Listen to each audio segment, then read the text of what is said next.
This is an NBC News special presentation of Today with Savannah Guthrie. And this is tonight, Donald Trump in the arena, his first primetime network appearance about their concerns face-to-face in the biggest battleground state of them all, Florida. I'm going to represent you whether you vote for me or you vote against me. With 29 days to go and the stakes higher than ever, the Democratic nominee makes his case. What I'll do is present what Donald Trump hasn't.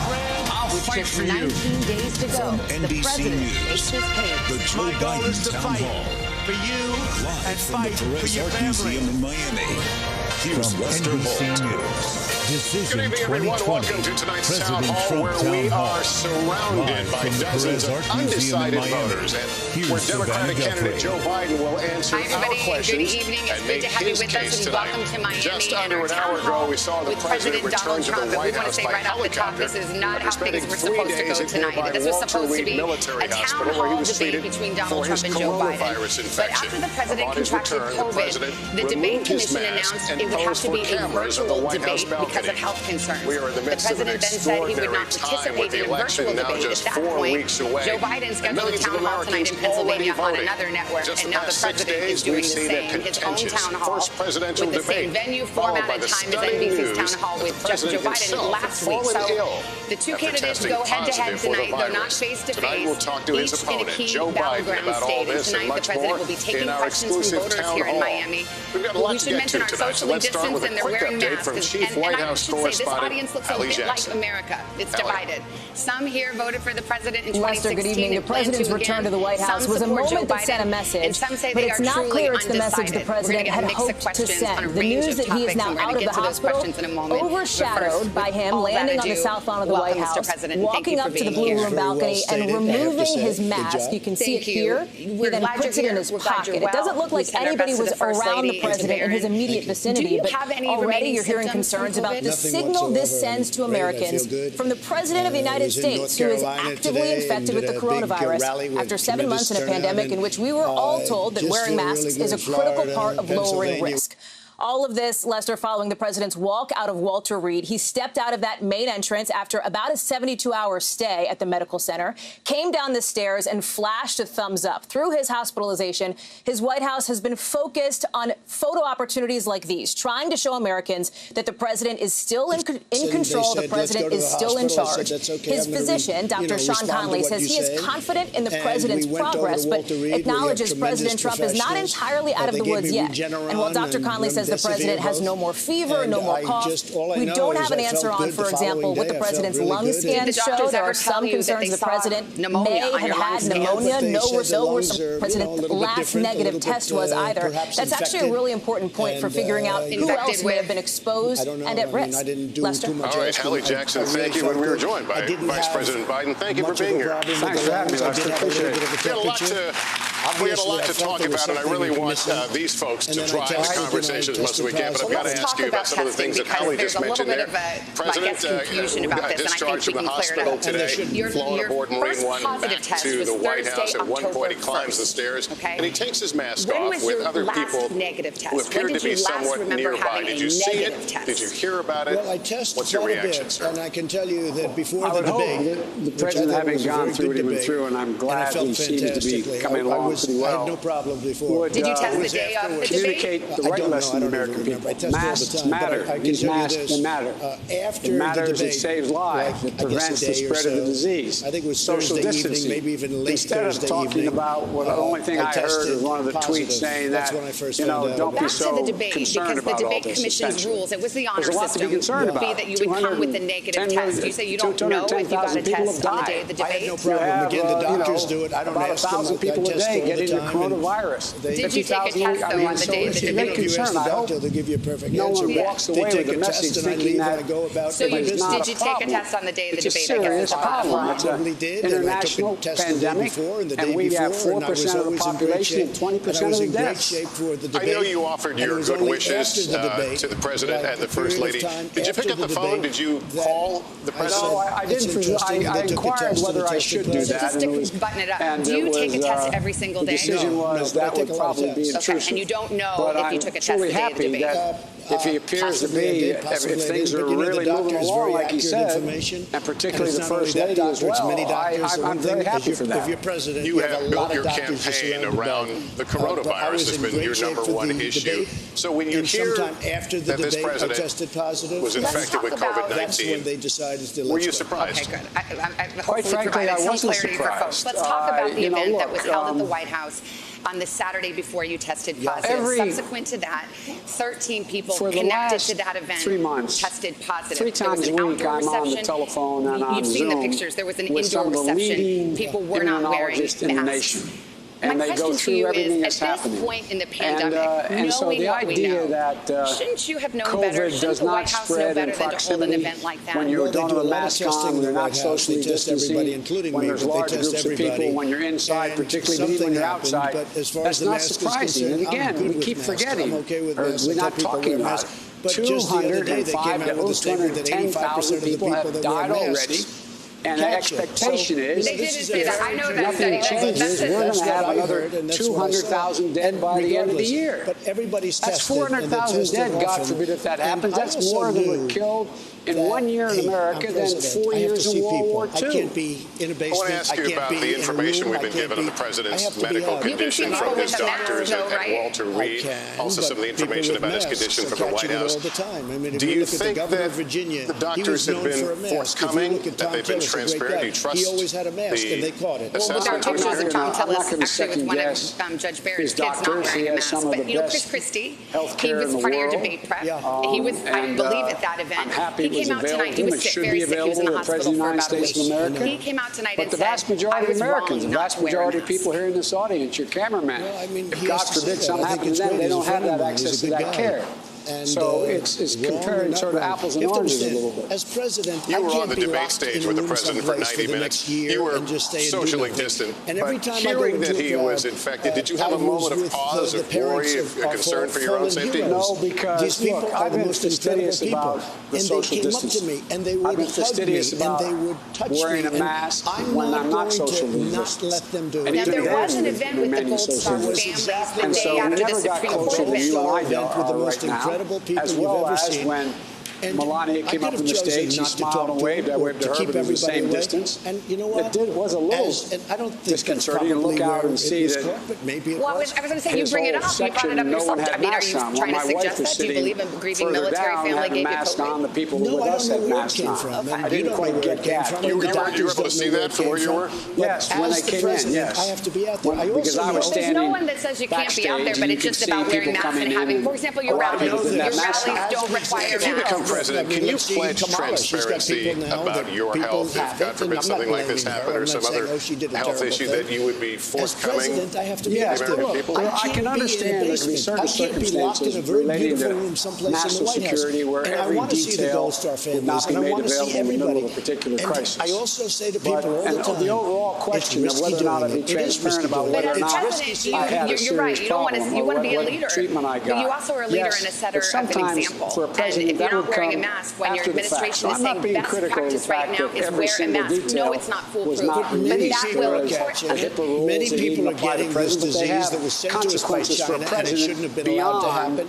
But many people are getting this. And what is able to be done and not done without a patient's permission. Hard to get this thing out of our country, get it so out that of is the to world. say that you wouldn't, some things you think would be okay to hold back. They've done a very good job, but now you take a look today at the UK, you take a look at Spain and France and Italy. There's tremendous fights. I can't imagine, other presidents have been through. I have things right here that will tell you exactly the opposite. Me too. The UK is up 2,500% because I knew you'd be doing this. I know you very well.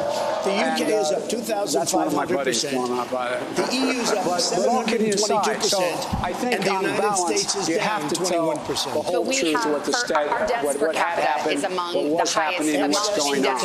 But as moment to moment, I'm not sure that is an absolute requirement. But we cannot mislead about certain things, and I'm not saying they have. It's rounding the corner. If in fact the president had in fact contracted the virus and knew it before he went on in the public, I had a choice: do nothing or use some of the things that we're looking at. Like not in this case, mask, that's a different thing. And Eli one more question to this before we move on and hear from some of the voters. A recent poll said 65% of Americans think the president bears some responsibility for contracting this virus. And cures, maybe you can use the word cure, but we have therapies that are anybody who contracts the virus. I want to pick up on something you just said. You said we're rounding the corner. I believe we're rounding the corner.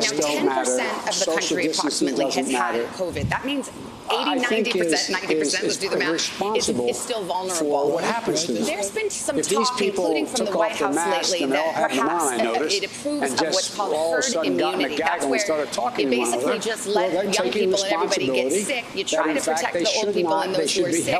And hopefully it gets up to a certain level, and now we're all immune. So let's just be clear about it. It also means more deaths. That's a very dangerous thing to do. Do you support herd immunity as a strategy? Essentially just let people get sick.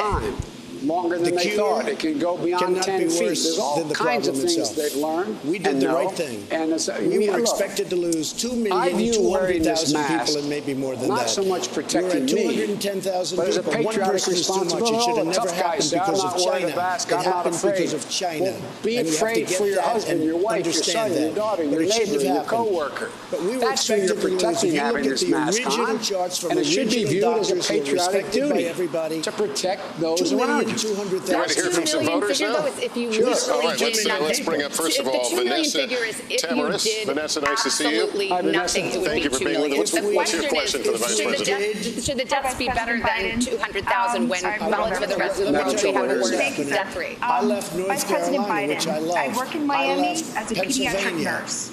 And since the beginning of this pandemic, the government has been dysfunctional and disorganized in their response. Do whatever he wants, but nobody else Miami-Dade can. County leads the state of Florida in the number of COVID cases and deaths. And I think they're doing it for and Florida political just reasons. ranked number but 2 in the COVID cases of children. You can't let this continue to go on with the Another wave is expected to sponsor. November 4th, Can you tell us what the Biden-Harris federal response plan is? They lost almost 40,000 people. They have a lockdown like you've never seen. Now they're open. It's like and also any other future pandemics that may arise. Were you able to hear okay? People are leaving. I can hear part of it. I'm sorry. The television in front of you, and I didn't catch the front. Yeah, we got the traffic. I mean, the immediate question is another larger wave expected this fall. Can you tell us what the Biden-Harris federal response plan that would unite our country in fighting this pandemic and any other future pandemics that will arise? We were supposed to, as mentioned, be watching you on a debate stage right now. I would make a federal mandate on federal property, federal buildings. You must wear a mask, period. You must be socially distanced, number one. You didn't. You asked some follow-up questions. Who specifically? A couple of days later, on a different show, you denounced white supremacy. My question to you is, in fact, be in a position where they can open their businesses, they can test their employees, test people coming in. I would make sure that in a situation, I don't know if you have children. If you have children and they're not in school, you have to make a tough decision, many people. Do I, excuse my back, I apologize. But do you in fact stay home and not be able to pay your rent? Because you have to take care of your child. What do you do? Those very difficult decisions. And so the way we know how to open schools safely, I laid out a plan all the way back in the beginning of the summer.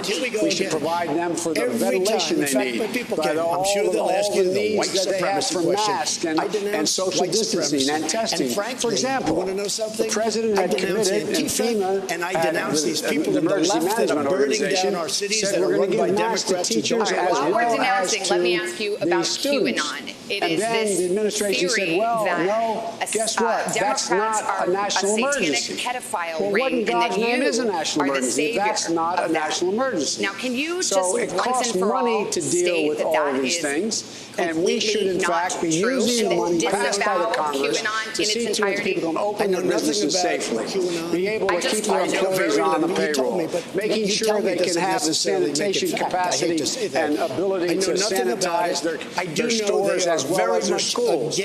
All of those things we will do, and more. I know I'm going on too long, but there's a lot here that relates to what's totally within our wheelhouse. Can I follow up with that a little bit? I heard you mention this idea of a national mandate. Yeah, you've mentioned that before for masks, but what power does a president actually make that happen? Beyond the federal property, I would go out and I would be talking, I would call all the governors and real leaders call conspiracy theories conspiracy theories. Why not just say it's crazy and not true? To the mayors as well as the county executives, take responsibility. I don't know. Take responsibility and lay out the guidelines. Let me ask you another thing. Let's waste one of the problems is this president said, I take no responsibility. I denounce it. Literally, it's not my responsibility. Let's go. Well, if it's not his responsibility, we talked about this being like a time of war. We are under attack, as I said earlier. 200,000 plus have died.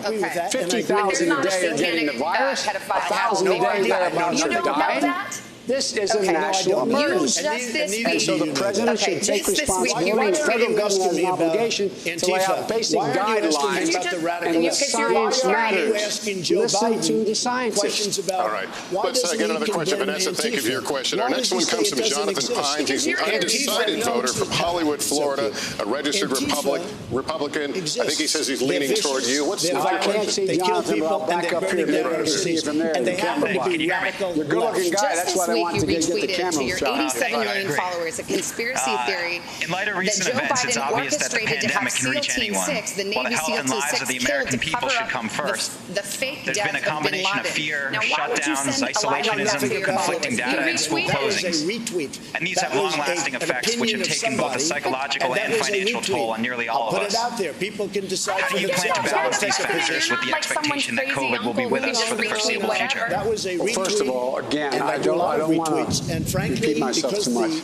Science is so matters. And so corrupt. There's overwhelming scientific consensus. The president's own head of CDC, Dr. Redfield, held up a mask and said, if you put this mask on between now and January, it'll save 100. He said it's more important than a virus, than a vaccine. It's saving more lives. They've laid out, University of Washington, one of the great universities that lays out all these projections. They said there could be 200,000 people dead between now and January. And they said if you wear a mask, you can save 100,000 lives.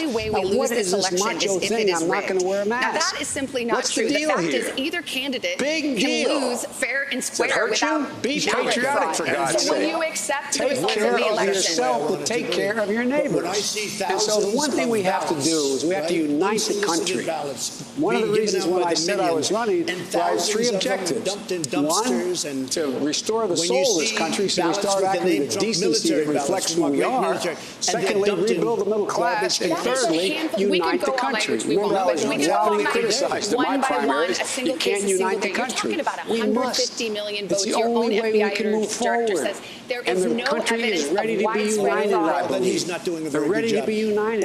And we have to just change the way we talk to one another. 50,000 in Ohio, politics become so mean and so ugly that we've got to get rid of that. We've got to just start talking to each other like we respect each other, which we have to. No, there's a tremendous Our next question comes from Brian Smith. He's a recently unemployed flight attendant who started an online support group my campaign and they got caught, and they spied heavily on my campaign. Workers. And they tried to take down a duly elected sitting president. I am one of over 8,000 flight attendants that American Airlines had to furlough this past weekend.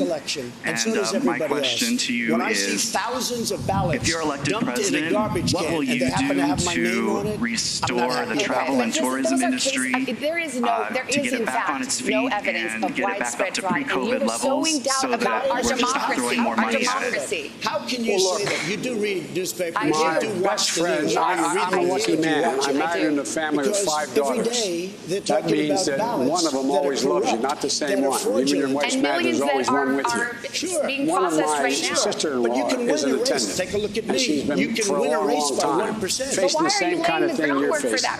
We could have, in fact, already solved that problem. But Congress passed the legislation to provide the money to keep the airlines up and running and to provide for the kinds of ways in which you can sanitize that aircraft, make sure everyone has on a mask. For example, Recently, the Department of Transportation turned down a request from everything bus drivers and mass transit people and you guys of saying everybody to get in the plane has to have a mask on. If they don't have a mask on, then they can't get in the plane. What are we doing? And I think that your words will probably reassure some folks. Let's get to our first voter. We've got Jacqueline Lugo. And people getting on a crowded plane. I told you this audience is truly split between you all. You are leaning Biden. She voted for Clinton in 2016. She's registered as an independent.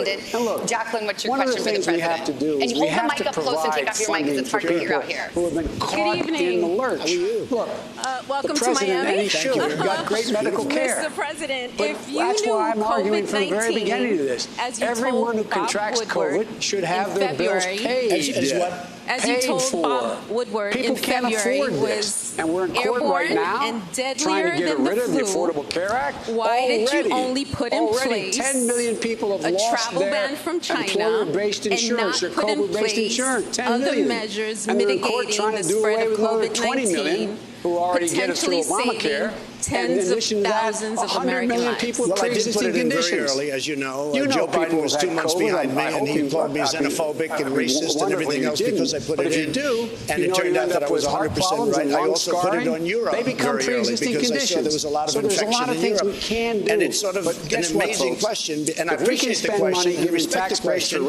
But the news doesn't get out the right answer because I put on a travel ban far earlier than Dr. Fauci thought it was necessary. For people, far earlier than the scientists. I was actually the only one that wanted to put it on, and I did it. We're going to take a short break. We'll be back with more questions from our voters to Vice President Joe Biden after this break. Biden, when I put on the travel ban, I put it on in January, the end of January. When I put on the travel ban, Joe Biden and others said, "This is ridiculous. You don't do that." Well, Dr. Fauci said I saved thousands and thousands of lives. Did you? I was early. I was extremely early when I put on the travel ban. Can I ask you, did your national security advisor on January 28th in the Oval Office warn you that this would be the greatest national security risk of your administration? He didn't say it, or you don't remember? I read it someplace. Maybe Woodward said it or something. But no, he did not say that. Firefighters have had more favorable conditions, allowing them to push the flames away from homes, but the wind can change all of this on a dime. We can continue to expect protests as people continue to call for more answers to what happened and continue to call for that accountability. Starting to feel like a typical general election. Both candidates actually out on the campaign trail making their pitch to voters. She's leaning toward the moment to truly understand who we are and who we say we are is right here at our feet. In a presidential campaign, and she is leaning. You got to get a four-year degree. A four-year degree is super expensive. We have created a system where the ticket to the middle class is a thing that middle-class families have to stress about and borrow for and patch together. Why is this happening? With Chris Hayes. Subscribe now. For breaking news in our changing world, download the NBC News app. This morning across the country, what the new normal for schools will look like. Many teachers left making tough choices between the job they love and their family. What am I going to decide? Take care of my children or have a job? That's an impossible decision. You're creating a little community school. This is a moment we can just develop ourselves and develop our community. Let's turn it over to students. How do they really feel about returning to school? What I miss is my teachers. They are resilient. Will be announced on November 1st, just prior to the. Today's headlines can be hard to understand, and a lot of kids have questions, so we started a newscast for them. We hope your family will watch Nightly News Kids Edition. The person leveling the accusations isn't me. It's John Bolton. Have a 42% unemployment. I have heard from sources, and you guys have reported, that Dr. Fauci, through Secretary Azar, had been banging the pots and pans very early in the year. They were talking about a 42% unemployment. I worked on campaigns. If that was a campaign event, it was a crummy one. 7.8% unemployment. Deadline White House is now 2 hours. Weekdays from 4 to 6 on MSNBC. If we don't have somebody that protests broke out. The coronavirus pandemic, the story. Emergency approval to treat COVID-19 with plasma. Many questions remain about how well it works. From every angle. How much of the increased tension was due to the militias that came here? On the ground. Deadly western wildfires in California. Entire communities were also wiped off the map. And in depth. One of the big concerns is indoor air quality. What are you doing to address that? NBC Nightly News with Lester Holt. It's coming back very fast. One other thing, we really help the hospitals. We've sent billions and billions of dollars to the hospitals. In Back addition, at our town hall meeting in Miami with Democratic presidential candidate Joe Biden. And our questions from voters. And our next question comes from Ingrid Gillum-Alexander, who is undecided but leaning toward Biden. What's your question? Good evening, Mr. Biden. I can hear you. We're sending them all over the world. Watching the debate, I noticed that President Trump was bullying you, and I'm worried that it knocked you off your game. Let's talk to Isabella. How do I know that you're able to forcefully lead this country moving forward my parents are, when as you being heard, both faced with frontline healthcare workers, and I've seen the physical and the mental tolls that this pandemic has taken on them firsthand, as well as the exacerbation of coronavirus due to Americans who are not wearing masks or participating in social distancing. I was little, but they could beat me up, and I hurt them in the yourself, process. has your opinion changed on the importance of mask wearing? I was surprised to learn that Chris Wallace said there were 158 interruptions in that debate we had. And it was just very difficult president, you have to, people I that bring didn't meals, want they bring this, they further and demean the process of the debate by getting in a shouting match with him. On the one hand, and I tried very hard, if you notice, to look in the camera and answer the questions directly, but they kept getting banged. I mean, the good news, I didn't eat it, okay? I decided not to eat it. This was a month ago. But meeting we're going to have, it's called a debate for the town meeting. We're going to have supposedly coming up. But I hope we at least have an opportunity to hear the question and answer the question directly before there's an interruption. But as I said to the president, not here, not tonight, not me. I'm not putting up with it. Have a model that your let me ask you this, Vice President Biden. It was an ugly debate. And it hit some lows. You called him a clown, a fool. You told him to shut up. I think most people believe that the president was interrupting you, but it seemed to go against some of the language you've said about not being divisive. Do you regret any part on your part? So much power and influence as president. You could go to you could require it at your rally. Trying to figure out how I could possibly right now, and the University of Washington says you can save lives. University of Washington, and you have other places that do different things. You have a lot. Respect the moderator. And get us an opportunity to speak. Everybody agreed. The one thing that became absolutely clear, he didn't want to answer the questions. He did not want to talk about substance. I looked at that report. It's not about mask wearing. It was neutral on the question of masks. Did he offer a substantive answer or criticism related to a policy matter? Let's take a break. We're going to get more questions right after this. It was all things that have nothing to do with whether he changed these people's lives for the better. And I did get very frustrated. And I should have said this is a clownish undertaking instead of calling him a clown. But the fact is, it was, I'll be very honest with you, I think it was embarrassing for the nation to see the President of the United States just hectoring like he did, and everything was about a personal attack. Yeah, but to the point of the question, though, you're going to be meeting with world leaders who are going to get under your skin, I've dealt with more world leaders than he has, went from face to face over 8 years.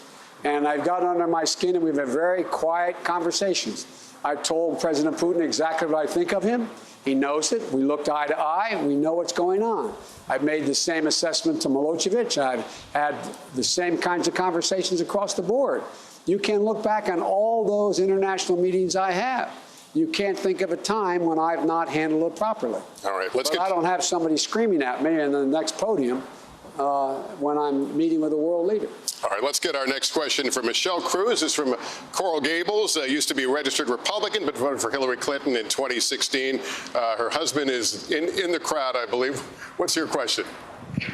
Good evening, Mr. Vice President. As a mother of a police officer and the wife of a retired police officer, served 28 years, the term defunding the police is of concern and troubling. I understand that police departments do need reform. We need to serve and protect safely and properly. With that being said, I would like to know what you and your administration's policies in reforming the police, how those will come about, how they will be best handled to ensure police officer safety and the public's and the citizens' safety as well. I grew up in a neighborhood where the guys I grew up in my working class neighborhood either became cops, firefighters, or priests. I wasn't qualified to be any one of them. I have had overwhelming support from police my whole career up until this year, as your husband will tell you.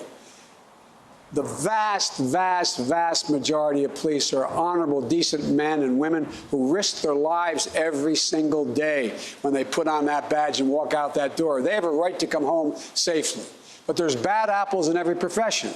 There are lousy commentators, there are lousy presidents, there's lousy senators, docs, and they should be, in fact, I can think of, I don't know any police department around that isn't happy to get rid of a lousy cop because it just reflects on them.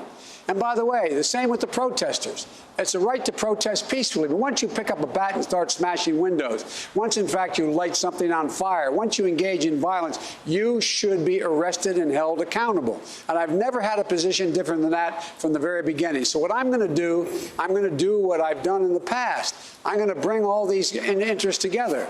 Peaceful protesters, police chiefs, police officers, the police unions, as well as the civil rights groups in the White House, and sit down and decide what are the things that need to be done to improve and help police officers. I'm the only one who's talked about increasing police budgets. Live in Miami with President Trump for a town hall. Thank you again, Mr. President. We have another voter now, Christy. It's better if he or she has with them a psychologist or psychiatrist with them. Someone who knows how to deal with someone who is not all there. And so there's a lot of things we should be doing. In addition to that, I also am proposing that we spend significantly more money on community policing. The reason it worked, my son used to be an attorney general in the state of Delaware. The idea is you get the police, you get the law enforcement together with the community so they know one another. Because that kid walking across the street with a hoodie on may be the next poet laureate. It doesn't mean that child is going to be in trouble. And so we got to make sure there's more communication. That's what I'm going to do as president, bring together a national commission sitting in the White House with me and working this out. All right, our next question. We got rid of that. Next question is from Nicole Maddox. She is an undecided voter. Nicole, what's your question? By the way, we're always protecting people with pre-existing conditions, and I can't say that more strongly. But we've been able to bring health care costs way down. Now, I took over Obamacare, got rid of the individual mandate, made it good, managed it much better. Remember, they had the $5 billion website disaster and all of the problems they had. What would be your the problem with Obamacare is not good. To ensure We'd that like to people who terminate look like it, me and we and my want a family much less feel safe in expensive this health care. country. That's a much better health care, and that's where we're aiming. And if we can do that, then we have a very good chance of doing it. The greatest domestic threat to terrorism are white supremacists. Obamacare. White with Obamacare, supremacists. it basically and is when you never have going a to be president great. saying to one particular group of white supremacists that in fact stand down but stand by, that is like a clarion call to get ready. Get ready. It's totally inappropriate. These guys are driving me crazy. I love them, but I can't see when they walk by. But all kidding aside, here's the deal. We got to make sure that police have, when we interview police for the job, that there's a more thorough interview process. There's more background checking being done and attitude. It matters. The cops are like kind of like school teachers. Everything lands on their desk, no matter what it is. Whether it's a child that's in trouble on the street or whether it's somebody who has a mental problem or someone who's robbing a bank. Because, as you know, and you can't expect them to have individual all mandate this is gone. That was knowledge the worst to how to But you handle haven't everything. replaced her. You've been in office almost 4 years. You had both houses of Congress, Senate and House, what we have to do and there is not a replacement yet. Quote, it sounds sorry, but if you look, tough guys are going to say it's a silly word. Sensitivity training, understanding other cultures, know what people are like, what they're thinking about, how they act, what is consistent with the culture that they're from. It's important we know that. We're nation of immigrants. We're a nation that's so diverse, and it's very difficult to make sure police officers are trained enough to be able to know what to expect in the community. But the biggest thing we have to do is make sure that they learn to deal with diminishing the kind of force that they use.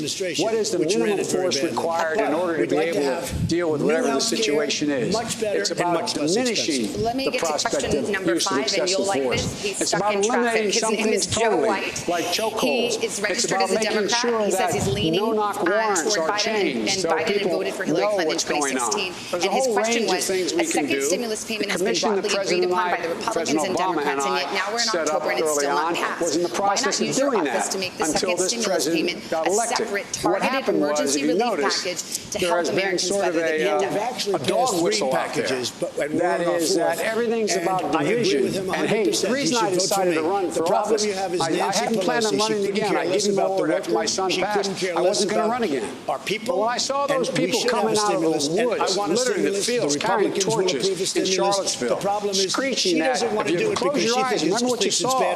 Their veins bulging, preaching anti-Semitic case, the same exact language used in Germany in the 30s, accompanied by the Ku Klux Klan. And when a young woman was innocently killed, what was the question asked to the president? What do you think? He said there are very fine people on both sides. No president has ever said back in early October, you one day tweeted, no more negotiations until and it bothers me a lot. Mr. Vice President, though, the critics and Donald Trump himself will say that you had almost 50 years, working in government and legislation and as a vice president, and you weren't able to accomplish those things then. You were the big deal maker. How come this is so? How come you yourself have changed positions? You and Barack Obama served at a time when you had both houses of Congress and still couldn't get some of these things. Yeah, we did. We had 18,000 people got clemency. He got 2 or 3 that he's talking about. We should have stimulus. This was not our people's fault. The violent crime rate was down 15% in our administration. 15% down. You didn't see these white supremacists rising up. Look, one thing I learned a long time ago, I got involved because of the civil rights movement when I was a kid. My state is the 8th largest black population. No great shakes. I'm not making myself out to be a great civil rights leader, but that's how I got involved in politics. And one of the interesting things was that I came back from Wilmington after my city was burned. 20% of it was burned to the ground when Dr. King was assassinated. This is interesting. She voted for Clinton in 2016, but recently changed her registration from Democrat to Independent. She says she's truly undecided. Her name's Becky Lightman. Hello, and after Becky, I got admitted to the bar, I decided I couldn't do this. I became a public defender. And I remember going down to ride the Northeast Corridor. You go from Washington to New York. You go by the Wilmington station. I used to have to interview my clients down there before their arraignment. A lot of Americans think that corporations don't pay their share of taxes and want to see those tax rates increase. What do you say to those Americans to maybe tell them why you want the corporate tax rate lower and why that helps them? Waiting for a train to come from Philadelphia, Pennsylvania, carrying a black man, about to pick me up to take me 127 miles, 147 miles to Washington, D.C. to be sworn in as president and vice president. I called my 3 kids up. One's a social worker, one was running the World Food Program USA, the largest in the world, and my other son was the Attorney General. And I was standing on the platform. I looked over the east side, which had just been leveled, and what they call the 3rd Street Bridge had been burned. And I said, look, guys, I said, don't tell me things can't change. Look what's happening. When I stood here 40 years ago to the month, that was burned to the ground. Now look at it. Look at it. I talked about there's hope. But I made a big mistake. I didn't realize that you can't defeat hate. Hate only hides. It hides under the rocks. And when you give it oxygen, when you breathe into it, you bring out the worst of people and you legitimize them. That's what's happened. We legitimize these people who are engaged in hate based on race and color and religion. And it's wrong. And the way we have to deal with it is we have to make sure that we equip every agency, federal, state, and local agency with the tools that are going to be bringing people together. Vice President Biden, on that note, we're going to have to take a short break. We've got more questions from our voters. We'll do that from Miami in just a moment. That will come due in the next 4 years. The question question is, on behalf of voters, who do you owe $421 million to? What they did is illegal, number one. Also, the numbers are all wrong, but the numbers are released. And just so you understand, when you have a lot of real estate, you know a lot of it, okay? Right down the road, Doral. Big stuff, great stuff. I'm very when I decided to run, I'm very under-levered, fortunately, but I'm very under-levered. I have a very, very small percentage of debt compared. Firefighters have had more favorable conditions, allowing them to push the flames away from homes, but the wind can change all of this on a dime. We can continue to expect protests as people continue to call for more answers to what happened and continue to call for that accountability. Starting to feel like a typical general election. Both candidates actually out on the campaign trail making their pitch to voters. But are you confirming that, yes, the moment to truly understand who we are and who we say we are is right here at our feet. It's a tiny percentage of my net worth. You gotta get a four-year degree, but a four-year degree is super expensive. We have created a system where the ticket to the middle class is a thing that middle-class families have to stress about and borrow for and patch together. Why is this happening? With Chris Hayes. Subscribe now. For breaking news in our changing world, download the NBC News app. This morning across the country, what the new normal for schools will look like. Many teachers left making tough choices between the job they love and their family. What am I going to decide?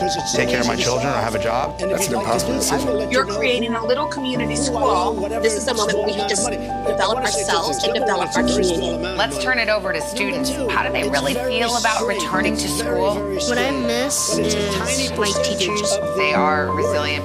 Did you ever hear the expression under-levered?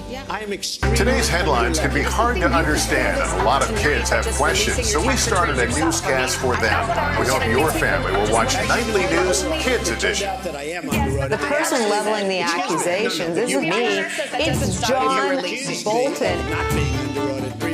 I have heard from sources, and you guys have reported, that Dr. Fauci, through Secretary Azar, had been banging the pots and pans very early in the year. I worked on campaigns. If that was a campaign event, it was a crummy one. Deadline White House is now 2 hours. Weekdays from 4 to 6 on MSNBC. Protests broke out. The coronavirus pandemic. This story. Emergency approval to treat COVID-19 with plasma. Many questions remain about how well it works. From every angle. How much of the increased tension was due to the militias that came here? On the ground. Deadly western wildfires. California. Entire communities were also wiped off the map. And in depth. One of the big concerns is indoor air quality. What are you doing to address that? NBC Nightly News with Lester Holt. And if you take a look, you'll see 112. You gotta get a four-year degree, but a four-year degree is super expensive. We have created a system where the ticket to the middle class is a thing that middle-class families have to stress about and borrow for and patch together. Why is this happening? With Chris Hayes. Subscribe now. My son is here. They run the company. I don't run the company. It also says that you paid $750 in taxes in the year you were elected. Welcome back, Miami, and the town hall meeting with former Vice President Joe Biden, taking questions from undecided voters. Our next question comes from Danny Lavandera. Danny, what's your question? Good evening, Mr. Vice President. Teachers need to be in the classroom, but I believe that this needs to be done in a safe environment for all. What are your plans to ensure that schools are safe for teachers as well as students in the middle of this pandemic? This has been going on for years now. Russia. Depending on the circumstance in terms of the readmission rate, the transmission rate in your community, that would have a lot to do whether the school should open at all, whether the chance should be taken. That's what all the senior doctors and immunologists say. So if you have a high rate of the spread of the disease in your community, it's better not to open that school. But if you're at a place where it's less than under one, then in fact it's possible to open. But you have to open safely, and it requires four things. It requires making sure that you as a teacher, my wife as a teacher, has the PPE to be able to open safely so your health is in good shape. That because children can communicate the disease as well as contract it. Number one. Number two, you have to be in a position where the children are able to be in smaller modules. That requires more teachers or spreading out students in a way that you don't have large groups of, if you have a class of 25, you end up having 2 classes of 12, for example. So you have smaller groups. Number three, that the sanitation capacity in this school is upgraded so you're able to keep everything from the laboratories to the hallways to the surfaces clean, and they're able to be done. And thirdly, fourthly, to make sure that you're in a situation where there is a circumstance that you know that there is not overcrowding in the school so that you have enough teachers, as I said, to make sure that you can spread them out, spread out the children. When that is done, then you can more safely open up. That's what and I'd be happy to send you a copy of the actual plan I wrote back in July, based on the recommendations of the leading scientists in the country as to how to safely open. Because what people are worried about, they're worried about going home, the child going home with the disease, spreading it to the grandpop or grandmom or the older member of the family, and them getting very sick. And right now, we haven't even done, in the vaccines, there's not even been any experimentation done on testing children for a vaccine yet. That's a different issue. But in the meantime, you can open safely, limit class size, make sure the hallways are open in ways that they're not crowded, everybody wearing a mask, social distancing, ventilation taken care of in the schools so that you're able to make sure that it is not lingering in the air.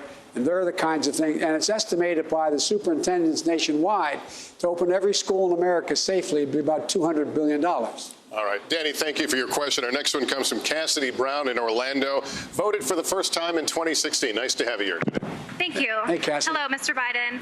My youngest sister is in high school right now, and I knew whenever I was graduating high school and entering college that I wanted to obtain my degree and start a career before starting a family. Having access to birth control and safe reproductive health care was imperative in making that true for me. So considering the new Supreme Court nomination of Amy Coney Barrett, what are your particular plans to protect women's reproductive rights in the U.S.? Number one, we don't know exactly what she will do, although the expectation is that she may very well move to overrule Roe. But the only responsible response to that would be to pass legislation making Roe the law of the land. That's what I would do. All right, we will take a short break, and we've got more questions for you, Mr. Vice President, as we continue our town hall meeting from Miami.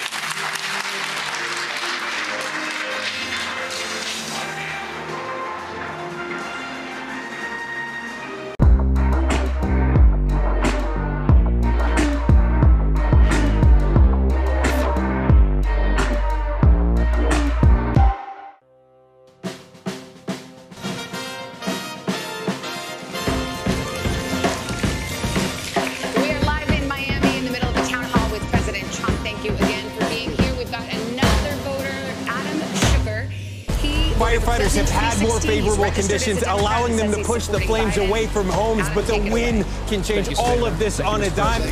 We can continue to expect protests as people continue to call for more answers to what happened and continue to call for that accountability. Starting to feel like a typical general election. Both candidates actually out on the campaign trail making their pitch to voters. The moment to truly understand who we are and who we say we are is right here at our feet. So when I was elected, you got to get a four-year degree. A four-year degree is super expensive. We have created a system where the ticket to the middle class is a thing that middle-class families have to stress about and borrow for and patch together.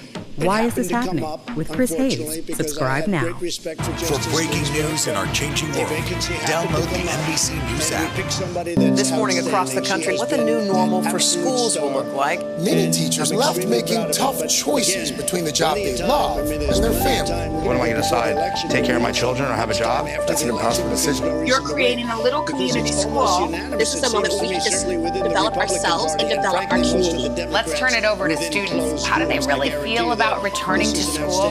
What I miss is white teachers. They are resilient.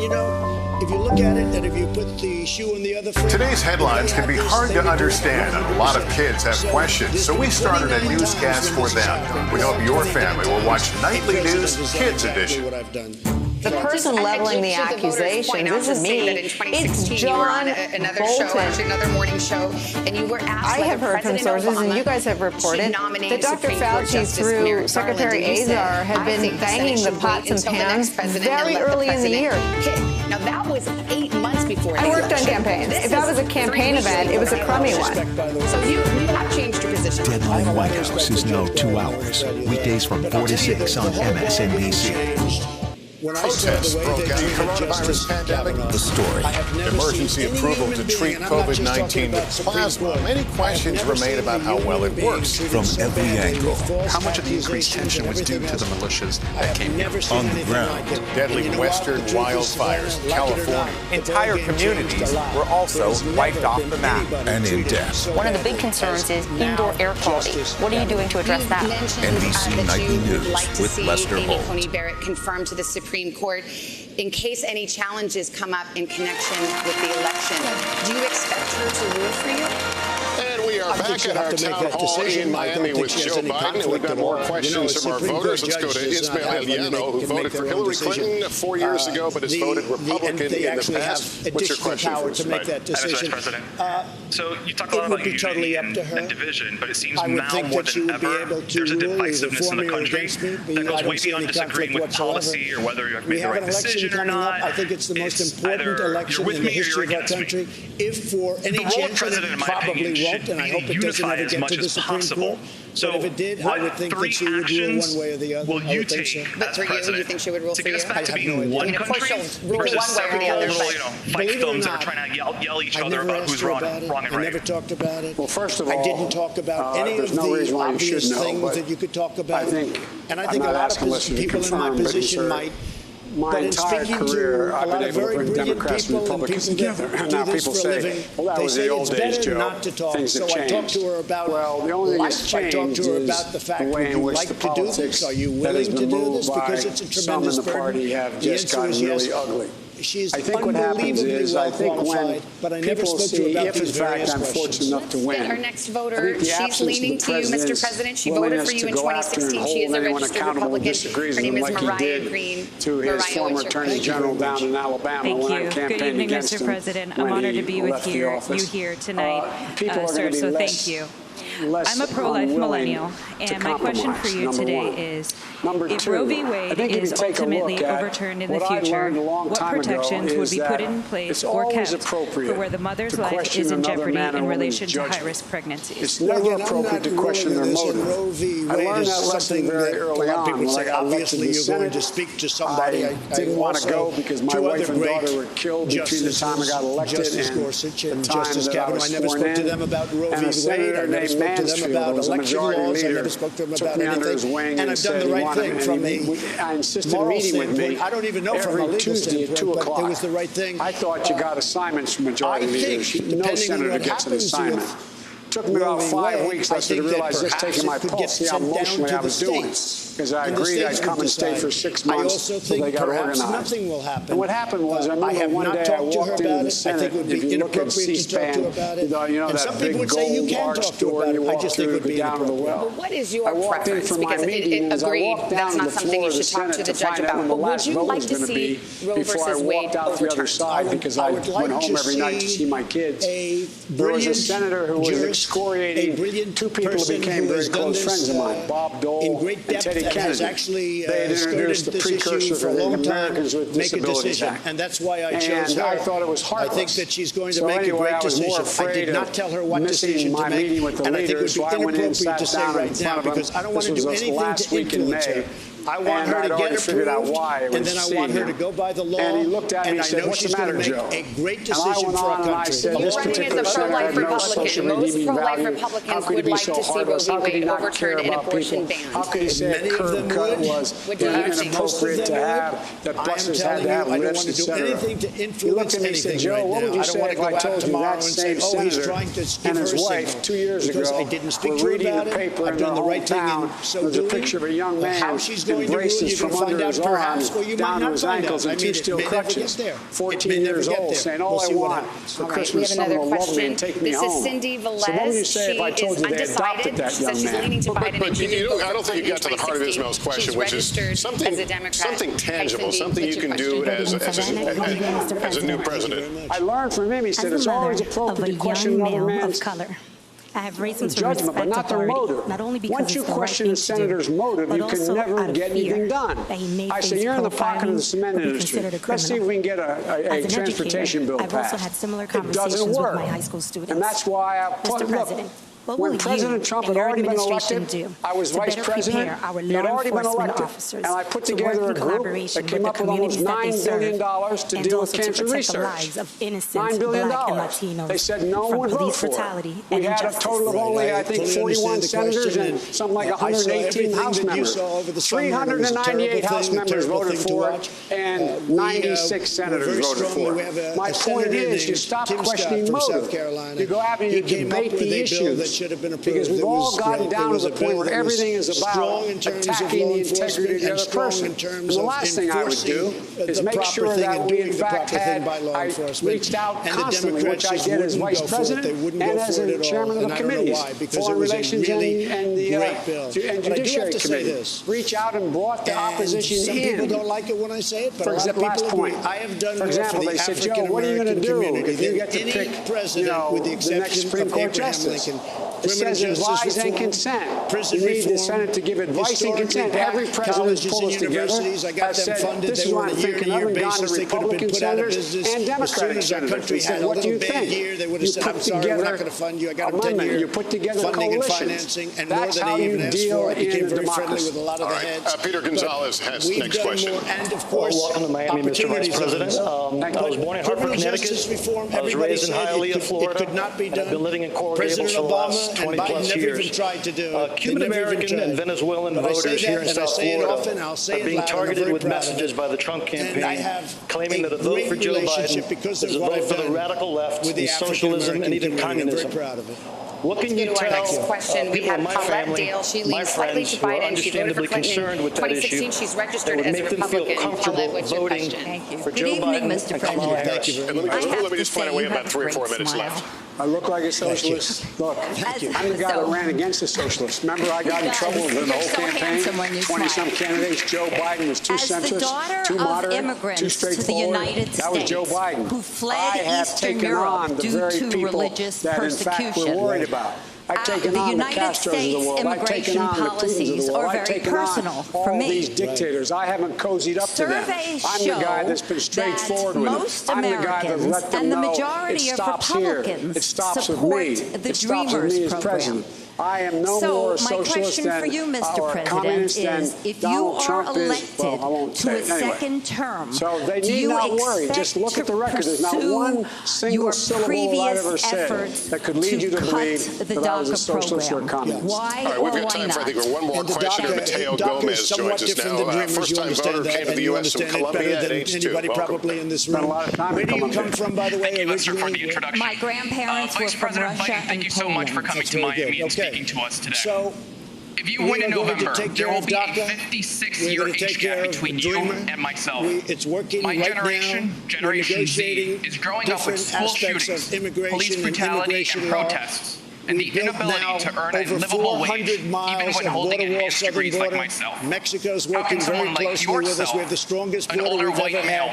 We want people to come into our country. They have to come in legally. But we are working very hard on the DACA program, and you will be, I think, very happy over the course of the next get the end. I guarantee you, because I feel the same way as you do about it. Thank you, Mr. President. Thank you very much. Mr. President, in point of fact, the DACA program, there are under your administration no new applicants are allowed. And in fact, the DACA recipients now have to renew every year as opposed to every 2 years. So in fact, the DACA program has been curtailed by your administration. In fact, is having trouble. The fact that I have 2 granddaughters that are in school, in college, and 2 more children who are in high school. They, in fact, your generation has been really put behind the 8 ball. You get all these degrees, you end up with all this debt, and you're in a position where you can't get a job system, because and they no have one's to come in hiring, legally, or they're and hiring, people they're are hiring at very low wages. You haven't and so what we have to do is we have to make sure that you get the opportunity. That's why I'm going to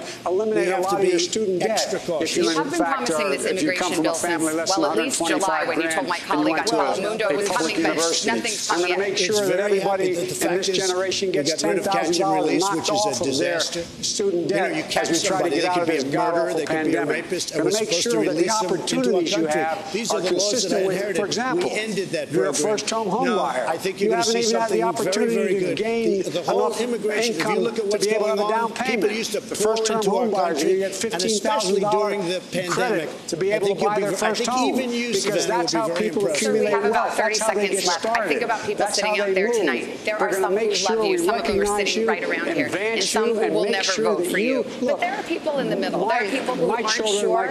There are people who want to know why they should give you a second chance and how you might improve in a second term. For example, I made the comment that I view myself as a transitional president. Is I want to transition to your generation. You're the best educated, you're the most open, you're the least prejudiced generation in American history. The future is yours, and I'm counting on you. Mr. Vice President, thank you. That is going to conclude tonight our town hall. Our thanks to former Vice President Joe Biden, as well as to our participants here in Miami and all of you at home. We should note that well before the president's illness, we extended an invitation to him to participate in a town hall with us as well. That invitation still stands. There's a busy road ahead in the run-up to Election Day, including the vice presidential debate just 48 hours from now with Mike Pence and Kamala Harris. I'm Lester Holt in Miami. Good night, everyone. We do want to thank the president again, as well as our audience in hot Miami and all of you watching at home. And a reminder, Donald Trump and Joe Biden are scheduled to meet in person a week from tonight in Nashville, a second and final presidential debate moderated by our own Kristen Welker. Have a good evening, and thanks for being with us.